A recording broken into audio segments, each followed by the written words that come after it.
देख रहे हैं सिटी इंडिया न्यूज चैनल हक की आवाज।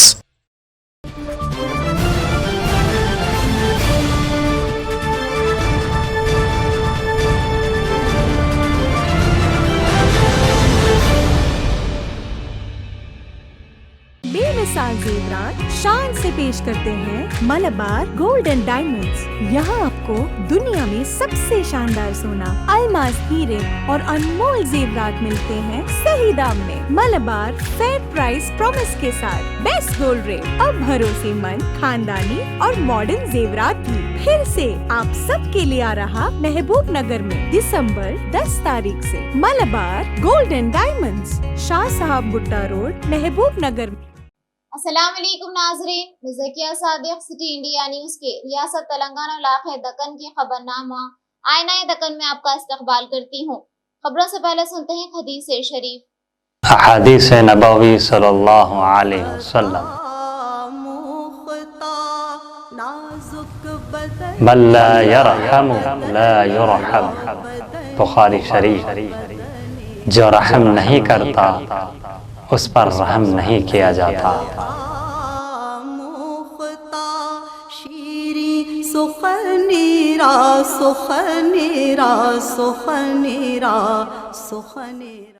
रियासती वजीर बराए ज़राअत सिंगिरेड्डी निरंजन रेड्डी ने जिला वनपर्ती के खिलाफ घनपुर मंडल के वेंकटेश्वर स्वामी ब्रह्मोत्सवम में शिरकत के बाद जिला कलेक्टर नंदलाल पवार के हमरा मनौरू मनाबड़ी प्रोग्राम के तहत 25 लाख रुपए की लागत से तामीर किया गया मंडल परिषद स्कूल का इफ्तिताह किया।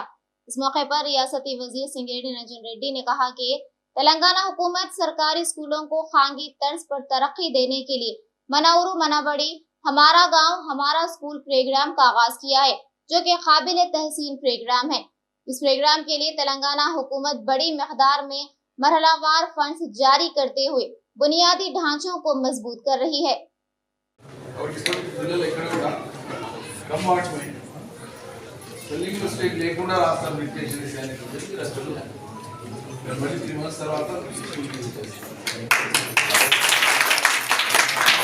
మంచి వసతులు, కనీస సౌకర్యాలు ఇవన్నీ ఉంటే చదువుకునేటువంటి పిల్లలు మరింత ఉత్సాహంగా చదువుకుంటారు. దానికి తోడు ఇదివరకు ప్రభుత్వ పాఠశాలల్లో ఆదరణ కరువైన కారణంగా కష్టపడిన ఎంపీటీసీలకి, గ్రామ సర్పంచులకి, ఊరు పెద్దవాళ్ళకి, అదేవిధంగా చిన్నారులకి అందరికీ నా ఒక హృదయపూర్వక నమస్కారం.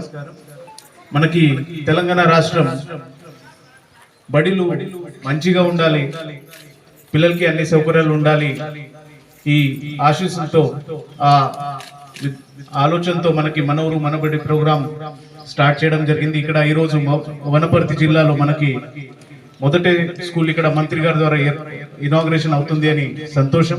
పిల్లలు కూడా ఈ అన్ని కొత్తగా ఏర్పాటు చేసిన సౌకర్యాలతో ఇంకా బాగా చదవాలి, మంచిగా హ్యాపీగా ఉండాలి, వాళ్ళ భవిష్యత్తు మంచిగా ఉండాలని కోరుకుంటున్నాం. అదేవిధంగా పేరెంట్స్ కూడా తూచా తప్పకుండా ప్రతిరోజు పిల్లలకి మంచిగా రెడీ చేసి రోజు స్కూల్ కి పంపాలి.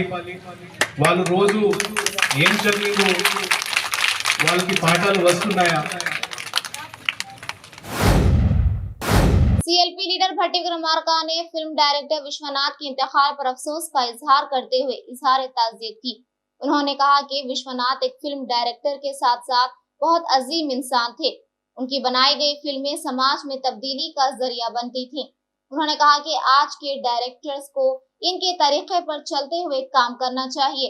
उन्होंने फिल्म डायरेक्टर विश्वनाथ के इंतकाल पर अफराद खानदान से इजहार हमदर्दी करते हुए ताज़ियत पेश की। విశ్వనాథ్ గారి మరణం చాలా బాధాకరం. ఈ సమాజానికి తీరని లోటుగా నేను భావిస్తున్నాను. ఒక గొప్ప దర్శకుడు, ఒక సామాజిక సంఘ సంస్కర్తగా కూడా నేను వారిని చూస్తాను. వారు తీసినటువంటి సినిమాలు ఎప్పుడు ఈ సమాజానికి సందేశం ఇచ్చేటువంటి సినిమాలుగానే కనిపిస్తాయి. మనం ప్రతి సినిమాలో ఒక ఘర్షణ, ఒక సంఘర్షణ, ఆ సంఘర్షణలోంచి ఒక సందేశం, ఒక సామాజిక మార్పుకి ఒక గొప్ప సూచన చేస్తూ ప్రతి సినిమాలో వారు మనకి చూపించారు. ఉదాహరణకి కాలం మారింది కానీ స్వయం కృషి కానీ, లేకపోతే సప్తపది సినిమాలు లాంటివి కానీ, లేకపోతే స్వాతిముత్యం లాంటి సినిమాలు కానీ, అనేక సినిమాలు వారు ఏ సినిమా తీసుకున్నా కానీ ఒక గొప్ప కళాఖండాలుగా, ఆ కళాఖండాలతో పాటు ఒక సామాజిక మార్పుకి వారు పునాదులు వేస్తూ ఒక సంఘ సంస్కృతిగా చేసినటువంటి చిత్రాలు నిజంగా చరిత్రలో నిలిచేటువంటి చిత్రాలు. వారు గొప్ప మేధావి, సంఘ సంస్కృతి నేను భావిస్తాను. అటువంటి వారి మరణం నిజంగా చాలా బాధాకరం. వారి ఆత్మకి శాంతి చేకూరాలని, వారి కుటుంబ సభ్యులకు నా ప్రగాఢమైనటువంటి సానుభూతి తెలియజేయటమే కాకుండా, వారు తీసినటువంటి సినిమాల స్ఫూర్తితో అనేక మంది భవిష్యత్తులో ఈ సామాజిక మార్పుకి, సామాజిక ఒక అభ్యుదయ భావాలకి నాందితో ముందుకు పోవాలని మిగతా దర్శకులు కూడా వారిని ఆదర్శంగా తీసుకోవాలని కూడా నేను కోరుతా ఉన్నాను. एमपी कुत्ते प्रभाकर ने जिला सिद्दीपेट के गजवेल मंडल में मौलाना सागर कनाल से कोड़ावेली नहर में गोदावरी का पानी छोड़ा गया। इस मौके पर उन्होंने कहा कि किसानों की दरख्वास्त पर चीफ मिनिस्टर केसीआर के हुक्म से खेतों में पानी छोड़ा गया है। उन्होंने कहा कि प्रोजेक्टों को रोकने में अपोजिशन कायदीन मुलविस हैं। चीफ मिनिस्टर केसीआर पर सियासी साजिशों के साथ प्रोजेक्ट्स पर मुकदमात आयद करते हुए हुकूमत को मुश्किल में डाला जा रहा है। उन्होंने कहा कि चीफ मिनिस्टर केसीआर किसान का बच्चा होने की वजह से रियासत तेलंगाना में किसानों की मुश्किलात को खत्म करने के लिए साबित कदमी के साथ प्रोजेक्ट्स की तामीर की।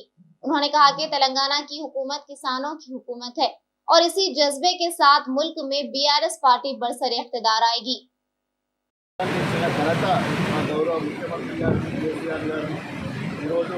మరి ఈ ప్రాంతంలో గతంలో చాలామంది నాయకులు మరి కాంగ్రెస్ వాళ్ళు కావచ్చు, బీజేపీ వాళ్ళు కావచ్చు, ఇతరత్ర పార్టీలు కావచ్చు, మల్లన్న సాగర్ ఎట్లా కడతారో చూస్తాము అని చెప్పి ఎన్నో ఇబ్బందులు పెట్టి ఎన్నో కేసులు వేసి మరి రాత్రి తెలంగాణ గ్రామాలలో ముసుగులు ధరించి పోయి ప్రజలను రెచ్చగొట్టి ఈ ప్రాజెక్టును ఆపాలని చెప్పి చూసినోళ్ళే మరి ఈరోజు నీళ్లు కావాలని చెప్పి ముందుగానే దరఖాస్తులు పట్టుకొని రావడం మరి ఈ ప్రాంత ప్రజలందరూ కూడా గమనించాలి. నేనే నీళ్ళు ఇప్పిస్తున్నా అని చెప్పి ఇప్పుడు చెప్తారు.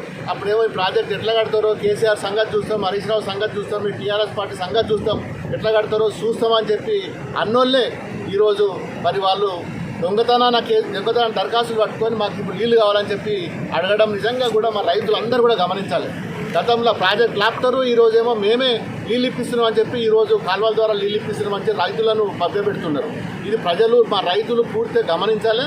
ఏది ఏమైనా ఈరోజు తెలంగాణ రాష్ట్రం అభివృద్ధి అయిందంటే మా బీఆర్ఎస్ పార్టీ తరఫున మా ముఖ్యమంత్రి కేసీఆర్ గారు తప్ప ఇక్కడ ఎవ్వరు ప్రమేయం కూడా లేదు. గతంలో వీళ్ళందరూ కూడా ప్రాజెక్టులు ఎట్లా కడతామని ఆపిన వాళ్ళే తప్ప దీనికి ఎవరు కూడా సహకరించలేదు. ఇప్పుడు కూడా కేసులు నడుస్తున్నాయి, ఇప్పుడు కూడా కేసులు సుప్రీంకోర్టు హైకోర్టుల పోటీ తిరుగుతున్నారు తప్ప నిజంగా కూడా వాళ్ళు రాజకీయం చేస్తున్నారు తప్ప రైతుల గురించి ఎక్కడ కూడా వాళ్ళకి పట్టింపు లేదు.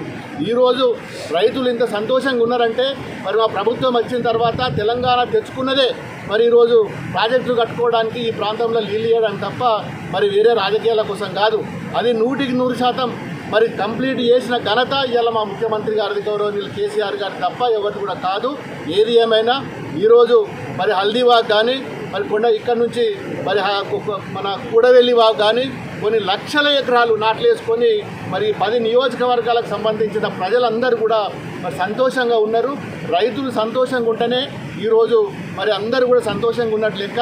మా ముఖ్యమంత్రి గారు ఈరోజు రాష్ట్రాన్ని తెచ్చుకున్నది మరి అదేవిధంగా అన్ని రాష్ట్రాల్లో కూడా ఇదే విధంగా ఉండాలి. తెలంగాణ అయితే ఏ విధంగా అయితే అభివృద్ధి చేసుకున్నామో మరి దేశమంతా కూడా సస్యశ్యామలంగా ఉండాలని చెప్పి మరి ఈరోజు బీఆర్ఎస్ పార్టీ పెట్టి మరి తెలంగాణ అభివృద్ధిని మరి దేశం అంతటా కూడా మరి చేయాలని చెప్పి ఒక మంచి ఆలోచనతోటి మరి ముందుకు పోవడం, ఖచ్చితంగా తెలంగాణలో సక్సెస్ చేసే విధంగానే అన్ని రాష్ట్రాల్లో కూడా సక్సెస్ చేస్తాము.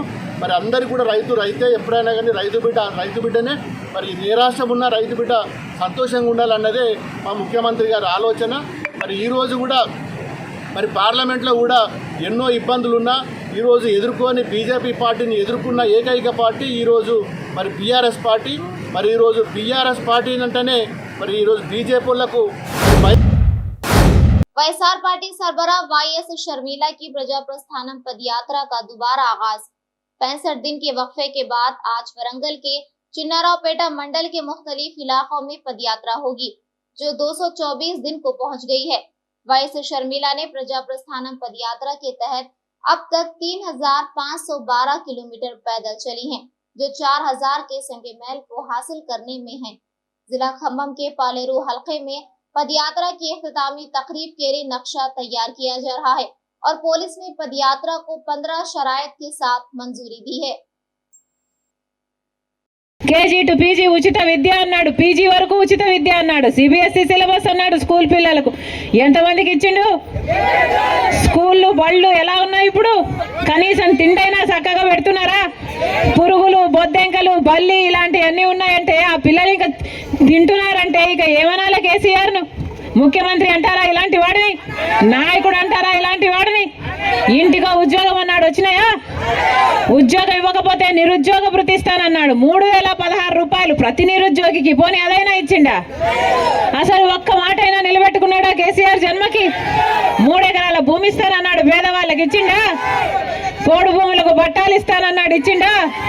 ఉచితంగానే ఎరువులు ఇస్తానన్నాడు, ఇచ్చిండా? ఒక్క మాట అయినా నిలబెట్టుకున్నాడా? మరి ఎందుకు నమ్మాలి కేసీఆర్ సార్ని? ఇప్పటికి 2 సార్లు ఓట్లేసినాం కదా, 2 సార్లు ముఖ్యమంత్రి అయిండు కదా. మరి కేసీఆర్ గారు మీ గ్రామానికి ఏం చేసిండు? మీ కుటుంబానికి ఏం చేసిండు? మీ నియోజకవర్గానికి ఏం చేసిండు? కనీసం రోడ్లు కూడా చక్కగా లేవే, తాగడానికి మంచినీళ్ళు కూడా కొన్ని చోట్ల లేవని చెప్తున్నారే. ఇదేనా పాలన అంటే? చేతనైందా కేసీఆర్ కు పరిపాలన? అసలు రైతన్నవాడు బాగుపడుతున్నాడా కేసీఆర్ గారి పాలనలో? మొత్తం రైతులందరూ అప్పుల పాలైపోయిండ్రు కదా. అసలు అప్పు లేని వాడున్నాడా మన తెలంగాణలో? 8 సంవత్సరాలలో 8000 మంది రైతులు ఆత్మహత్యలు చేసుకున్నారంటే ఎందుకు చేసుకున్నారు? కోటీశ్వరులే చేసుకున్నారా? 5000 ఇస్తున్నాడు రైతు బంధు కింద, గొప్పగా ఇస్తున్నట్టు చెప్తున్నాడు కేసీఆర్ సారు.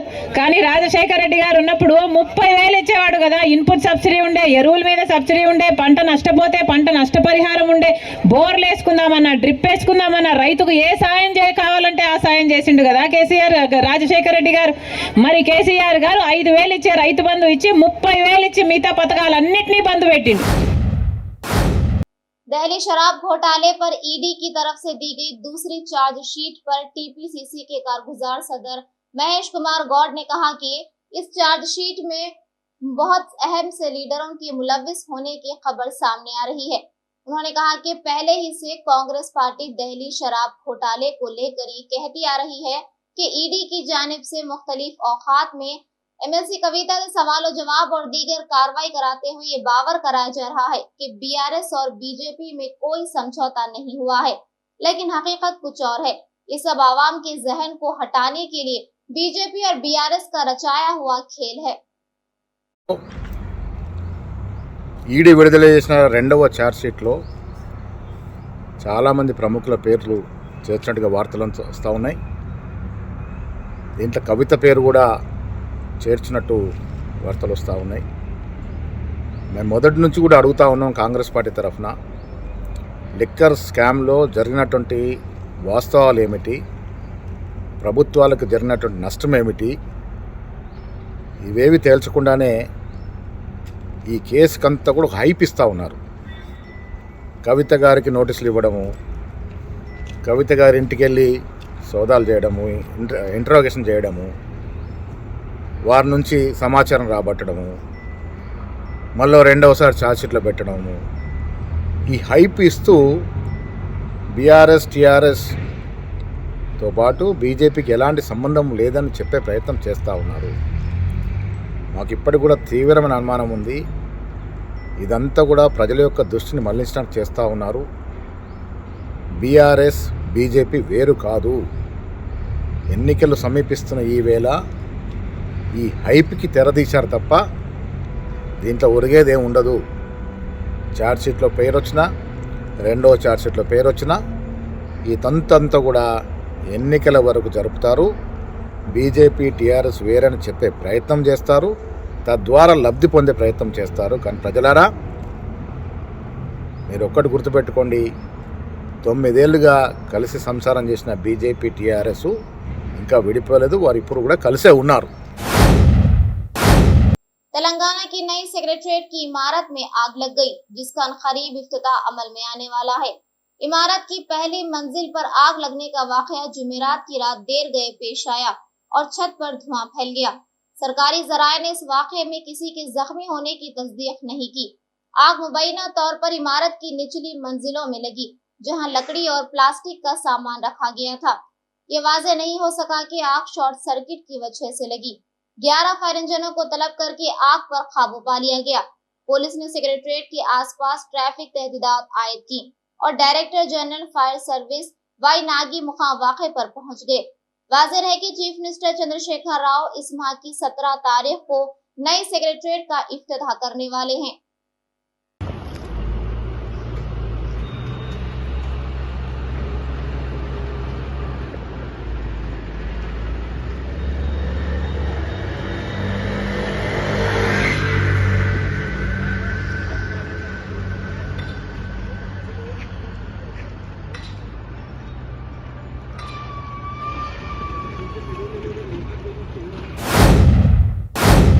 जिला निर्मल के सारंगपुर मंडल के जामिया सरकारी आश्रम गुरुकुल स्कूल में 5वीं जमात की 12 साल तालिबा महिता की मुश्तबा मौत हो गई। अफराद खानदान ने महिता की मौत पर शुबा जाहिर किया और कहा कि बच्ची बिल्कुल सेहतमंद थी, कोई बीमारी लाहिक नहीं थी। आज सुबह वॉकिंग के बाद तबीयत में नासाजी होने की वजह से अस्पताल मुंतकिल किया गया था। हमें 9 बजे इत्तला मिलने पर अस्पताल पहुंचे, जहां लड़की को डॉक्टरों ने मुर्दा करार दे दिया। अरकान खानदान ने बच्ची की मौत की वजह मालूम होने तक पोस्टमार्टम ना करने का मुतालबा किया। పాప మా దగ్గరే 5వ తరగతి చదువుతుంది మహిత, పాకపట్ల వాళ్ళకి. పాప చాలా బాగుంది, రాత్రి బాగుంది, మార్నింగ్ గ్రౌండ్కి వచ్చింది. 7:30 టైంలో హెచ్ఎస్ మేడం దగ్గరికి నొప్పి వస్తుందని పిల్లలు తీసుకొచ్చారు. నేను కూడా అక్కడే ఉన్నాను. ఇమీడియట్గా తను పాపని ఏదైనా మొహం కడిగించి హాస్పిటల్ ట్యాబ్లెట్ ఏదైనా వేయాలంటే పెట్టాలి కదా, టిఫిన్ కోసం పంపించి పరిస్థితి చూసి మళ్ళీ వెంటనే మా దగ్గర అటెండర్ ఆటో ఉంటే ఆటోలో ఇమీడియట్గా హాస్పిటల్ తీసుకొస్తూ అంబులెన్స్ కూడా ఫోన్ చేశారు. సో ఇమీడియట్గా మేమైతే హాస్పిటల్కి తీసుకొచ్చాము. పాప రికార్డ్ చూస్తే ఇంతవరకు కూడా తను కూడా హౌస్ పేరెంట్ బాగానే ఉంది. ఎలాంటి హెల్త్ ఇష్యూస్ కూడా ఈ మధ్య కాలంలో లేదు. ఫస్ట్లో వర్షాకాలం టైంలో ఆస్తమా ఉందని చెప్పేసి వాళ్ళ పేరెంట్ ఇబ్బందులు ఉంటే మీరు తీసుకోమని కూడా చెప్పారు. వాళ్ళు బతిలాడడం వల్ల సరే చూద్దాము గ్లూకోజ్ టైంలో ఇదైపోతుందని చెప్పేసి వాళ్ళు బాగా బతిలాడతారు. మేము వాళ్ళ పరిస్థితి చూసి మేము వాళ్ళని చేర్చుకుంటాము. చేర్చుకున్న తర్వాత ఈ మధ్య కాలంలో అయితే ఎలాంటి ప్రాబ్లమ్స్ కాదు, బాగానే ఉంది. ఈ మధ్య కూడా ఒకరు చెవి నొప్పితో ఇంటికి వెళ్ళి వచ్చింది, అది కూడా బాగానే ఉంది. హెచ్ఎస్ ఉంటారు, నేను ఉంటాను, తను ఉంటాము. క్వార్టర్స్లోనే ఉంటాము మేమంతా. 24 అవర్స్ నైట్ స్టే టీచర్ కూడా ఉంటారు. ఎలాంటి అజాగ్రత్త అనేది మా దగ్గర ఉండదండి. ట్రీట్మెంట్ ఇచ్చారు మేడం. స్పాట్లో పెయిన్ వచ్చిందని తర్వాత చెప్తున్నారు. పిల్లలు అలా తీసుకొస్తారు, వాళ్ళకి తెలియదు. ఇందాక నేను వచ్చేటప్పుడు అడిగితే పాప నా మహిత కొంచెం వెనక నొప్పి వచ్చింది మేడం అని చెప్పారు. సో వాళ్ళు అక్కడైతే మాకేం చెప్పలేదు. చక్కెర ప్రేయర్లో మామూలుగా కాసేపు నిలబడితే చక్కెర రావడం అనేది పిల్లలు జనరల్గా చేస్తూ ఉంటారు.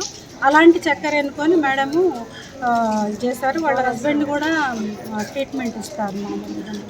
ఆయన చూసి పరిస్థితి చూసి వెంటనే మా దగ్గర ఉన్నటువంటి అటెండర్ ఆటోలో హాస్పిటల్కి, ఏరియా హాస్పిటల్కి తీసుకొస్తారు. దారిలో కూడా అంబులెన్స్ ఫోన్ చేస్తారు. మా తమ్ముడు బిడ్డ జామ్ హాస్టల్లో 5th క్లాస్ చదువుతుంది. ఈరోజు మార్నింగ్ 5:30కి వాకింగ్ అని తీసుకెళ్ళడం జరిగింది. అంత పొద్దున వాకింగ్ తీసుకున్న తర్వాత మా పాప మాకు స్కూల్ ప్రిన్సిపల్ మేడము ఇన్ఫర్మేషన్ ఇచ్చింది, మీ పాపకి హెల్త్ బాగాలేదు, మా హాస్పిటల్ తీసుకొస్తామని చెప్పేసి ఇన్ఫర్మేషన్ ఇవ్వడం జరిగింది. తీరా హాస్పిటల్ వచ్చేసరికి మా పాప చనిపోయింది. అసలు ఏం జరిగిందా, అందుబాటులో ప్రిన్సిపల్ మేడం ఉందా, ప్లస్ స్టాఫ్ నర్స్ ఉందా లేదా ఎవరికి తెలియదు. మొత్తానికైతే మాకు ఏమని మీ పాపకి హెల్త్ బాగాలేదు అంతే అని చెప్పేసేసరికి మేము మా పాపకు ఇంతకుముందు కూడా ఎలాంటి ఆరోగ్య సమస్యలు లేవు. మేము మా పాపను చూడండి మామూలుగా హెల్త్ బాగాలంటే మేము వచ్చేసరికి పాప చనిపోయింది. దానికి ప్రిన్సిపల్ మేడము ఒకటికొకటి సమాధానం చెప్తుంది. అసలు ఏమైందో మాకు ఇప్పటిదాకా ఏం క్లారిటీ లేదు. మా పాపకు చనిపోయిన గల కారణాలు తెలిసే వరకు పోస్ట్ మార్టం చేయవద్దు. మేము హాస్పిటల్ చూసేసరికి ఆ పాప కాలుకు కొద్దిగా రక్తం కనబడుతుంది. అసలు ఏమైంది, ఎవరైనా ఏమైనా వేసిందా, ఏమైందా ఏం క్లారిటీ లేదు. పాప కాలుకు అయితే మాకు రక్తం కనబడ్డది. మరి కింద పడ్డదాన్ని చెప్తలేరు, ఏం లేదు. ఎప్పట్లాగా వచ్చిన ప్రిన్సిపల్ సార్ మేడం మేము కాంటాక్ట్ అవుతుంది. ఎప్పట్లాగానే మార్నింగ్ వాకింగ్కి వచ్చింది సార్, బాగానే ఉందని చెప్పేసి అన్నారు. కానీ కాలుకు చూస్తే తీరా రక్తం కనబడుతుంది. 7:30 గంట జరిగితే మాకు 9 వరకు 9:50 వరకు కాల్ చేయలేరు. వాళ్ళ అమ్మ కాల్ చేసి మీ పాప కొద్దిగా హెల్త్ బాగాలేదు రమ్మని చెప్పేసరికి మేము వచ్చి చూసేసరికి ఆల్రెడీ పాప చనిపోయింది. స్కూల్ యాజమాన్యంపై స్కూలు అసలు ఎందుకు చనిపోయిన కారణాలు తెలియకుండా సరైనటువంటి కారణాలు ఏమి చెప్తలేదు. అది ఏమందో ఏమో క్లారిటీ లేదు కాబట్టి వాళ్ళ మీద అసలు చర్య తీసుకోవాలి. ఎందుకంటే ప్రిన్సిపల్ మేడం అందుబాటులో ఉండాలి. ప్రిన్సిపల్ మేడం లేదు, దానికి అనుకూలంగా మళ్ళీ స్టాఫ్ నర్స్ కూడా అక్కడ లేరు. వాళ్ళ హస్బెండ్ వచ్చి ఉన్నాడు ఇక్కడ. మేము వచ్చేసరికి నేను వాళ్ళ హస్బెండ్ అని చెప్తున్నాడు ఆయన. रियासत तेलंगाना के मुस्तखर वारंगल रेती अड्डा चौराहे के पास जुमा की अलग सुबह भयानक आग लगने का वाकया पेश आया। आग पुराने दरवाजे और खिड़कियों की फरोख्त की दुकान के गोदाम में लगी और करीबी फर्टिलाइजर शॉप और 2 व्हीलर मैकेनिक शॉप तक पहुंच गई। आग की वजह से इलाके में धुआं फैल गया और मुकामी अफराद ने सांस लेने में तकलीफ की शिकायत की। 12 फायर इंजनों को तलब करके आग बुझाने का काम किया गया। फौरी तौर पर आग लगने की वजह और नुकसान का अंदाजा नहीं लगाया जा सका। इस हादसे में किसी जानी नुकसान या किसी के जख्मी होने की इत्तला नहीं मिली।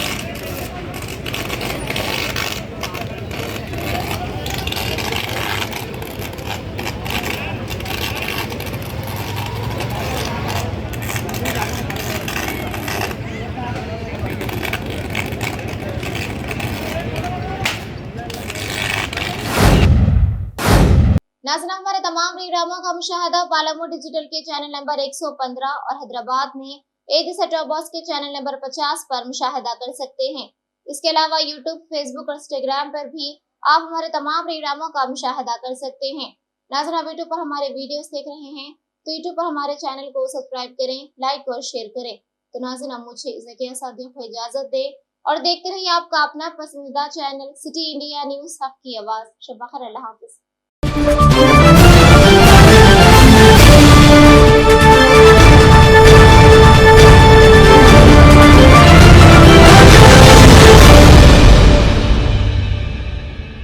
सिर्फ ख्वाबों से नहीं, घर बनते हैं इरादों से।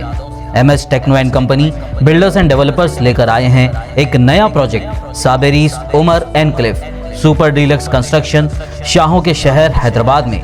चार मीनार के दामन में सिर्फ 1 किलोमीटर के फासले पर आजमपुरा फरहत नगर इलाके में। Booking start. मजीद तफसीलात के लिए रब्त करें 9959023786, 9959023786, 9581528002, 9493854625. Are you looking to build your dream project, but construction costs and time are a big hurdle standing in your way? If yes, then you are at the right place, because Cosmolite AAC lightweight block is a game changer in the construction industry. Our innovative technologies and highly experienced team can help your dreams come true. With our proven strategies, Cosmolite AAC block cuts down the requirements of steel and cement by 20%, saving 30% on construction costs and reducing construction time by 25%. Major builders and contractors have already switched over to Cosmolite AAC blocks because of the structure saving, acoustic insulation, faster construction, lightweight, waterproof workability and flexibility, earthquake resistance, and pest resistance. Cosmolite is all set to emerge as South India's most preferred brand in AAC lightweight block. So, what are you waiting for? Let's build with Cosmolite and stay happy, because we don't only build structures, we build happiness. Cosmolite, light up your life.